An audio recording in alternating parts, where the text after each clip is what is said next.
A finales del 42, los alemanes habían capturado el 40% de toda la red ferroviaria soviética, que previamente había sido atendida por unas 28.000 locomotoras y 715.000 vagones de mercancías. Este inmenso territorio, que debía de haber sido atendido por aproximadamente la mitad de todo el parque material rodante debido a su importancia económica, o sea, unas 14.000 locomotoras y 350.000 vagones, a finales de 1942 contaba con exactamente 4.600 locomotoras alemanas o aprendidas por estos por toda Europa. Sin embargo, ni siquiera este parque rodante podía efectuar el transporte de flete que hubiera realizado o que se hubiese realizado en un país desarrollado, debido a múltiples razones técnicas: la destrucción de la red, la falta de infraestructura, destrucción de un enorme número de puentes que forzaban a realizar muchísimos transbordos, falta de personal cualificado, depósitos de agua, etc. En la práctica, con este parque rodante, los alemanes podían atender a duras penas sus necesidades militares y, como veremos pronto, a veces ni eso. La explotación económica, por tanto, era imposible, como no fuera para la simple redistribución de los alimentos y otros suministros aprendidos en territorio soviético para suministrar a las fuerzas alemanas en el propio territorio.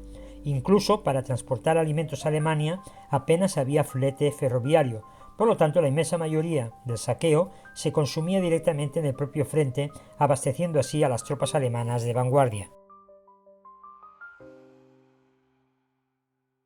La gestión ferroviaria de los dos grupos de ejército estaba en manos de dos departamentos ferroviarios alemanes: la Unidad de Ferrocarriles de Campaña, número 5, y la Dirección del Tráfico del Reich, ambas radicadas en Rostov. Las existencias de vagones irían creciendo con rapidez durante 1942 debido a un esfuerzo titánico de reconstrucción y aportación de material desde Alemania y el resto de la Europa ocupada, aunque se revelara a la postre insuficiente. En la URSS ocupada las existencias eran pues las siguientes: el 1 de enero de 1942 unos 84.000 vagones, en junio de ese mismo año 142.000 y a finales del 42, en diciembre, unos 200.000 vagones.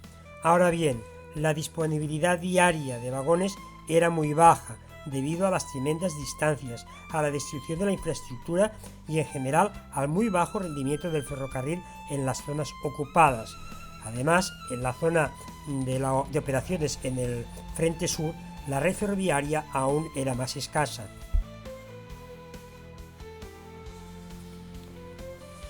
Acto seguido, cabe hacerse la pregunta de cuáles eran las necesidades de los ejércitos, en este caso el grupo de ejércitos A y el B, en cuanto a necesidades de transporte por ferrocarril.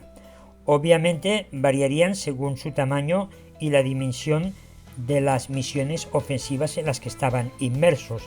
El sexto ejército, que se dirigía a Stalingrado, necesitaba unas 7.000 toneladas diarias hacia el mes de octubre, debido a la gran operación ofensiva que supuso la conquista de la ciudad. Sabemos que por esas fechas recibía como mucho unas 5.000 toneladas diarias, lo que valía a unos 500 vagones o 10 trenes diarios. El déficit se resolvería echando mano de las reservas con las que contaba, en este caso preparadas antes del inicio de la ofensiva. Como sabemos, gran parte de esas reservas habían sido ya consumidas cuando los soviéticos realizaron el cerco, lo que tendría consecuencias funestas posteriormente. No se pudo realizar un acopio de reservas de munición, combustible, ropa de abrigo de cara al invierno debido precisamente a dicha razón: la falta de infraestructura y de vagones suficientes para abastecer el frente. De hecho, una de las medidas del Sexto Ejército durante el otoño, antes de que los soviéticos realizaran el cerco, fue el evacuar gran parte de los caballos a la retaguardia ante la imposibilidad de alimentarlos. El forraje, junto con el combustible y la munición, eran uno de los artículos que constituía la mayor necesidad y, por tanto, la mayor capacidad de absorción de lo que eran el flete o los vagones de tren. En cuanto al combustible, el Sexto Ejército necesitaba en octubre unos 850 metros cúbicos diarios, pero recibiría tan solo unos 450. a pesar de que no estaban realizando apenas operaciones de movimiento.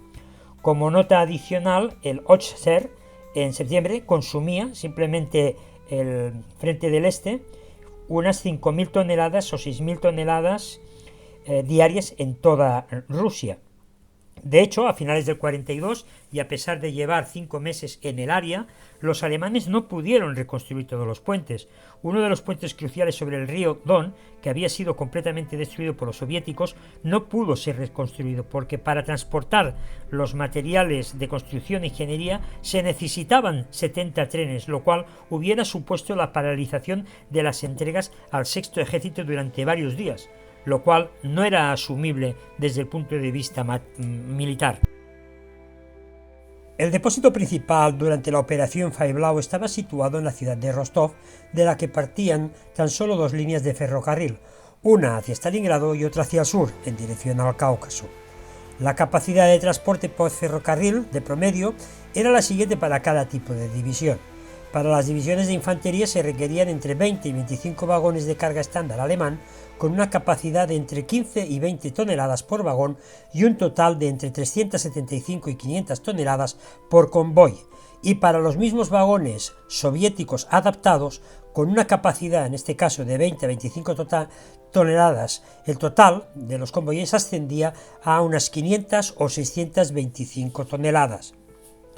Para las divisiones acorazadas se precisaban unos 50 vagones de carga alemán con un total de 750.000 toneladas por convoy, y en el caso de los vagones soviéticos adaptados la cantidad total por convoy ascendía a entre unas 1.000 o 1.250 toneladas. La anchura del frente del Cáucaso era en algunos casos de hasta 1.000 kilómetros en línea recta, pero la distancia sobre la orografía era mucho mayor. Entre Rostov y Bakú había 1.300 kilómetros, entre Rostov y Grozny 800, hasta Stalingrado unos 500 y a Maikop unos 350 kilómetros desde la base de Rostov. Por poner un ejemplo, el sexto ejército de Paulus, con unas 14 divisiones, necesitaba de unas 7.000 toneladas diarias de suministros que requerían de unos 10 trenes y 500 vagones diarios. Una división acorazada alemana necesitaba de entre 30 y 50 vagones de tren por día para mantenerse operativa en el frente oriental, y una división de infantería necesitaba entre 20 y 30 vagones de tren por día. Esto incluía suministros de combustible, municiones, alimentos, piezas de repuesto y otros equipos necesarios para el funcionamiento ordinario de las divisiones. El traslado de una única división Panzer necesitaba de unos 70 trenes y 3.500 vagones, y una de infantería de unos 40 trenes y 2.000 vagones.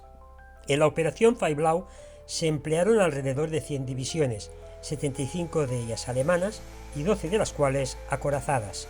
Esto suponía un esfuerzo logístico difícil de resolver, ya que en todo el frente sur se precisaban diariamente de 480 vagones para suministrar las divisiones acorazadas, unas 10.800 toneladas diarias, y unos 2.200 vagones para las de infantería, con un total de 44.000 toneladas diarias, más de 2.600 vagones y un total de 24 trenes diarios, en un único nudo ferroviario, el de Rostov, del que partían 2 líneas de ferrocarril, con un radio de acción operacional de 300 kilómetros.